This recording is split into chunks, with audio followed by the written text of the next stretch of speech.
Right. ఇప్పుడు June 3 వరకు కొన్ని గ్రహాల స్థితి బాగుంటుంది అన్నారు కదా, ఆ తర్వాత ఏమవుతుంది వాళ్ళకి? వాళ్ళు అది అది పోగొట్టుకుంటే ఏం చేయాలి వాళ్ళు? ఒక్కొక్కరికి ఒక్కొక్క పరిహారం చెప్తాను. రైట్.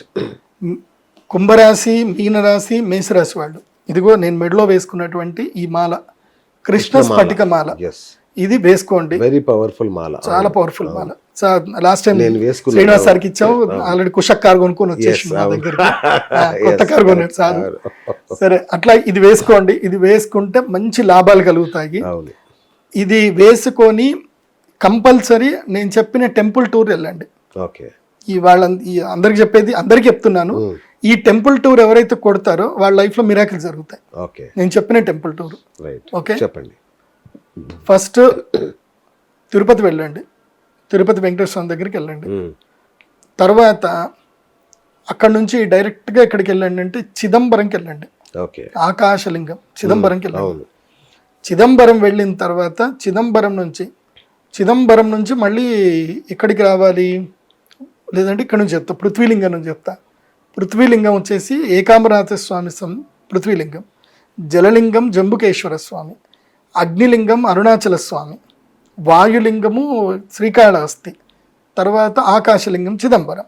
సో చిదంబరము, శ్రీకాళహస్తి, అరుణాచలము, జంబుకేశ్వరము, ఏకాంబరనాథ స్వామి, కంచి కామాక్షి అమ్మవారు దర్శనం చేసుకొని ఇంటికి వచ్చేయండి.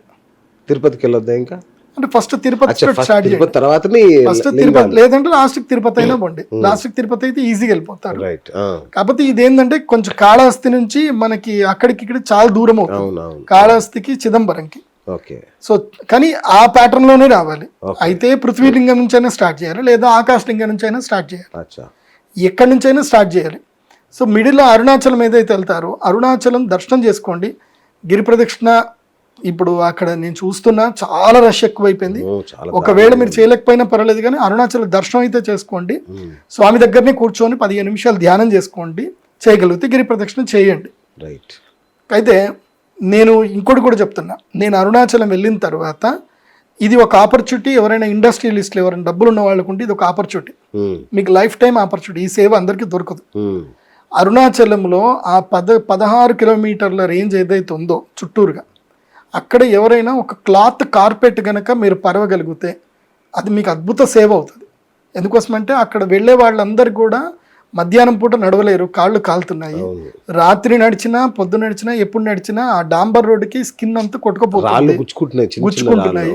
కాబట్టి ఎవరైనా పుణ్యాత్ములు, మీకు భగవంతుడు ఆ సాక్షాత్ అరుణాచలేశ్వరుడు మీ ఇంటికి రావాలి, మిమ్మల్ని అనుగ్రహించాలి, మీకు మీ లైఫ్లో జాక్పాట్ రావాలంటే మాత్రం ఈ పని చేయండి.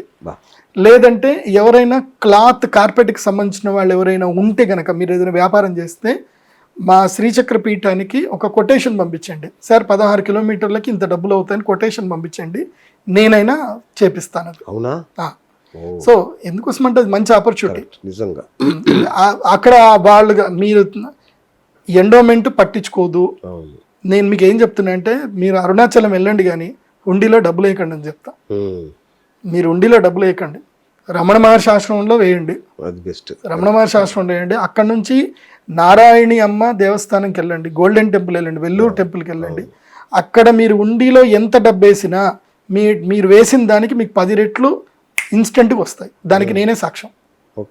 నేను 9,000 3 టికెట్లు తీసుకున్నాను. అమ్మ దగ్గరికి వెళ్ళాము, 9,000 టికెట్ తీసుకున్నా. నెక్స్ట్ డే రాగానే నాకు సిల్వర్ది న్యూస్ వచ్చింది. సిల్వర్లో ఇన్వెస్ట్ చేశాను, 10 లక్షలు ఇన్వెస్ట్మెంట్ చేశాను, 1,50,000 లాభం వచ్చింది. 9కి 90,000 లాభం వచ్చేసింది నాకు, ఇమీడియట్గా వచ్చేసింది లాభం. కాబట్టి ఎందుకోసం అంటే అక్కడికి వెళ్ళినప్పుడు అమ్మ నాతో మాట్లాడారు. అమ్మ అందరిలో నన్ను చూసి గుర్తుపట్టి, నీ పేరేంటి, నువ్వేం చదువుతావు, నేను జ్యోతిష్యుడు అని చెప్పలేదు. అమ్మ నా వీడియోలు చూడలేదేమో, అమ్మ నన్ను పిలిచి నీ పేరేంటి అని అడిగారు. ప్రదీప్ జోషి. ఏ ఊరు? భాగ్యనగరం అని చెప్పా. మంచిది, ఏం చేస్తావు అంటే జ్యోతిష్యం చెప్తాను. పండిచ్చారు, అన్ని ఇచ్చారు, వెళ్ళి గోశాల చూసిరా అని చెప్పేసి అన్నారు. వెళ్ళి గోశాల చూసి వచ్చాను, చాలా సంతోషం అనిపించింది. నేను అందుకే చెప్తున్నా, మీరు మీరు ఎక్కడ కూడా ఎండోమెంట్ టెంపుల్లో డబ్బులు వేయకండి, నారాయణి అమ్మ ఆశ్రమంలో డబ్బులు వేయండి. అక్కడ గోసేవ 100% జరుగుతుంది, అక్కడ గోసేవ చేయండి. మనము సనాతన ధర్మాన్ని ఎవరు రక్షిస్తారో వాళ్ళకి మనము దానం చేయాలి. సనాతన ధర్మంని అండగా చేసుకొని ఎవరైతే భక్షిస్తారో సంపాదిస్తారు, భక్షించే వాళ్ళకి డబ్బులు ఇవ్వకండి. ఇప్పుడు దేవ ఆదాయ ధర్మ ఆదాయ అన్నారు కానీ దేవరక్షణ ధర్మరక్షణ అని పెట్టలే కదా. ఫస్ట్ ఆ పేరు మార్చాలి. దేవరక్షణ ధర్మరక్షణ విభాగం అని చెప్పాలి. దేవాదాయ ధర్మాదాయ శాఖ అన్నారు అంటే మీకు ఆదాయమే కావాలి, ధర్మం గురించి మీకు అనవసరం. అంటే గుడికి వెళ్ళేటువంటి భక్తులు వాళ్ళ ఎమోషన్స్ మీకు అనవసరం, సంబంధం లేదు. మీకు బిహేవ్ చేస్తున్నారు కూడా. నిలువు దోపిడే కదా, ఏ ఆలయానికి పోయినా నిలువు దోపిడీ. ఇటువైపు చూసినా కూడా తీసుకున్నారండి. మీరు ధర్మ సంరక్షణకి ఏం చేస్తున్నారు? అది కావాలి. మీరు వద్దన్నా మేము వస్తాం. ఆలయాల నిధులు వీళ్ళు వాడుకోవడమే గానీ ధర్మ సంరక్షణకు వాళ్ళు ఎక్కడ వాడట్లేదు. గో సంరక్షణ ఇప్పుడు హిందూ సనాతన ధర్మము నిలబడి ఉన్నదే గోవు మీద. గోవే లేదంటే ధర్మం కాదు, మనుషులే బతకరు. నీకు మట్టిని మాణిక్యంలా మార్చేది, మట్టిని ఆయుర్వేదంగా మార్చేది ఓన్లీ గోమయం మాత్రమే. గోవే లేదంటే నీకు మట్టిలో ఉన్న అన్ని పోతాయి, ఏం మిగులుతుంది? ఏమీ దొరకదు. కాబట్టి అందుకే నేను ఏం చెప్తున్నా అంటే మీరు ఎవరైనా సరే వెళితే ఏ పుణ్యక్షేత్రాలకు అన్నిటికి వెళ్ళండి. ఇది ఎండోమెంట్ పరిధిలో ఉంది అంటే అక్కడ రూపాయి వేయకండి. అక్కడ దగ్గరలో ఏదైనా మంచి ఆశ్రమం ఉంటే వాళ్ళకి వెళ్ళి ఇవ్వండి. ఎవరైతే గోసేవ చేస్తారో వాళ్ళకి వేయండి. అంతే. ఇది నా స్వకీయ అభిప్రాయము, తర్వాత మీ ఇష్టము, అది మీ వ్యక్తిగత. ఎందుకోసం అంటే నేను అందరినీ చూస్తున్నా కాబట్టి చెప్తున్నాను. సనాతన ధర్మ పరిరక్షణ ఇప్పుడు కొంతమంది పెద్ద పెద్ద గురువుల వల్లనే జరుగుతుంది తప్ప పెద్ద పెద్ద సంస్థానాలలో కూడా మంచి వాళ్ళు ఉన్నారు, ఎండోమెంట్ డిపార్ట్మెంట్ లో కూడా మంచి వాళ్ళు ఉన్నారు. వాళ్ళ మాట నెగ్గదు, వాళ్ళని పని చేయనివ్వరు. నువ్వెవడరా మాకు చెప్తున్నావు, కొత్తగా వచ్చినవా నువ్వు, ఏది ఎట్లుందో అట్లా పోనీ వాళ్ళలో కలిపేసుకునే వాళ్ళకి విశ్రమించరు. అంతే అంతే, అది అంతే కలుపుకోవాలి. రైట్. ఇప్పుడు కృష్ణమాల గురించి అన్నారు. సో ఈ మాలలు మన దోషాన్ని ఏమైనా తగ్గిస్తాయా? అంటే ప్రొటెక్షన్ చేస్తాయి. ఓకే. ఈ మాలకున్న పవర్ అదే. ఇది కృష్ణ స్ఫటిక మాల, మీకు ఎక్కడా దొరకదు. ఇది ప్రత్యేకంగా నేను తయారు చేయించి తెప్పించుకున్న మాల. ఇది కృష్ణ స్ఫటిక మాల. ఇది దీని ఏంటంటే ఇట్లా గట్టిగా రాస్తే గనక మనకి బొగ్గు స్మెల్ వస్తుంది. ఆ స్మెల్ మనం చూసుకొని తర్వాత మాల వేసుకోవాలి. నీకు ఎప్పుడైనా నెగిటివ్ వస్తుంది అనుకో, నీకు ఆ స్మెల్ వచ్చేస్తుంది. స్మెల్ ఇక్కడ నీకు స్మరణలోకి వస్తుంది. ఎవరైనా నెగిటివ్ వస్తే ఈ మాలకి తగలగానే, నెగిటివ్ ఆర తగలగానే స్మెల్ బయటకు వస్తుంది. సో ఆ స్మెల్ వచ్చింది అని అంటే ఏదో నెగిటివ్ ఉంది, ఇక్కడ నెగిటివ్ ఆరా ఉందని తెలుసుకోవచ్చు. ఐ సజెస్ట్ వేర్ ఎవ్రీవన్, ఇది అందరూ వేసుకోండి అని చెప్తాను. తర్వాత మేషరాశి వారికి చెప్పాను. ఇప్పుడు వృషభ రాశి వారికి అదృష్ట యోగం రావాలి.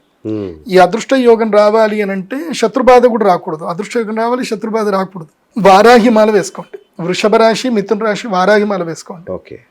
కర్కాటక రాశి వాళ్ళు ఏం చేయండి అంటే కొంచెం మీకు ఖర్చులు ఎక్కువ అవుతాయి కాబట్టి గురుగ్రహ అనుగ్రహమాల వేసుకోండి. కర్కాటక రాశి ఎల్లో కలర్లో ఉంటుంది, గురుగ్రహమాలు ఉంటుంది.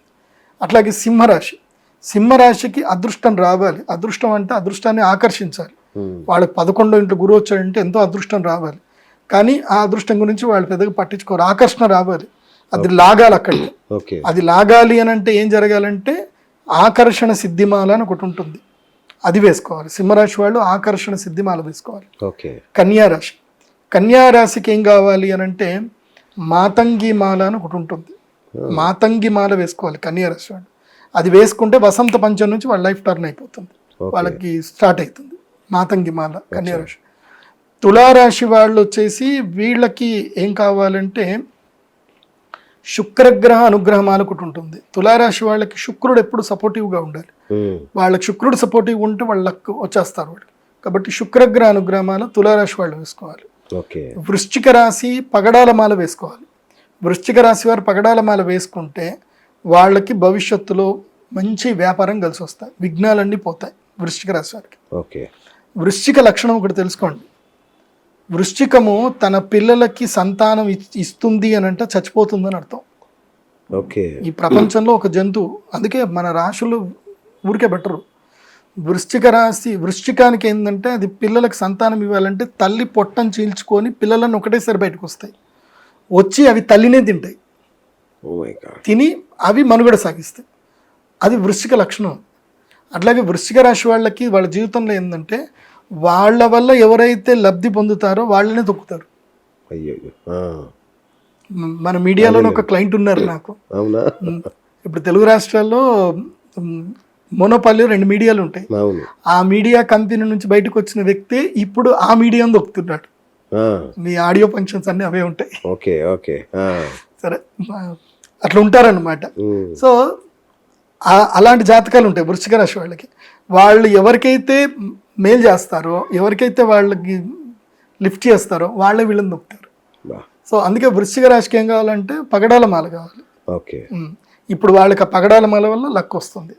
నెక్స్ట్ ధనుస్సు రాశి. ధనుస్సు రాశికి ఏంటంటే ఇది చాలా ప్రత్యేకం. ధనుస్సు రాశి వాళ్ళకి ఎందుకోసం అంటే వీళ్ళకి 4వ ఇంట్లో శని వచ్చాడు. ఈ ఇల్లుని జప్తు చేస్తాడు, కార్లను జప్తు చేస్తాడు, ఇంకో ఇల్లు మారుస్తాడు, ఇబ్బందులు చేపిస్తాడు, కానీ డబ్బులు వస్తాయి.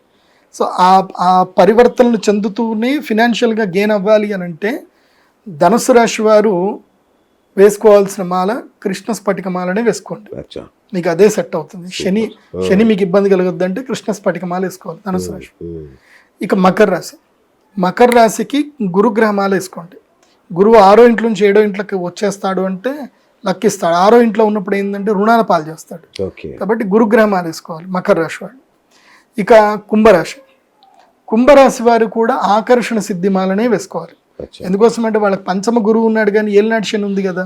సో వాళ్ళు కృష్ణ స్ఫటిక మాల వేసుకోవాలి, అట్లాగే ఆకర్షణ సిద్ధి మాల కూడా వేసుకుంటే మంచిది. ఇవి గనక చేసుకోగలిగితే వీళ్ళ లైఫ్లో వీళ్ళకి కొన్ని టర్నింగ్ పాయింట్స్ వస్తాయి. ఒకటి శ్రీనివాస్ గారు, ఇప్పుడు చాలా మంది ఏంటంటే వాళ్ళ పేర్లను బట్టి రాశులు చూసుకుంటారు, అది పొరపాటు. అది ఇప్పుడు శ్రీనివాస్ అంటే చిత్తా నక్షత్రం వచ్చింది, నాది తులారాశి అనుకొని వెళ్ళకూడదు. పేపోరారి చిత్త అని వచ్చింది, శ్రీలో రీ వచ్చింది కాబట్టి నాది తులారాశి అనుకొని వెళితే పప్పులో కాలేసినట్టు. మీ date of birth, time, place కరెక్ట్గా ఉండాలి. అది దానితోటి నా వెబ్సైట్లో pradeepjoshi.com వెబ్సైట్లోకి వెళ్ళండి, హోరోస్కోప్ PDF ఆర్డర్ చేసుకోండి.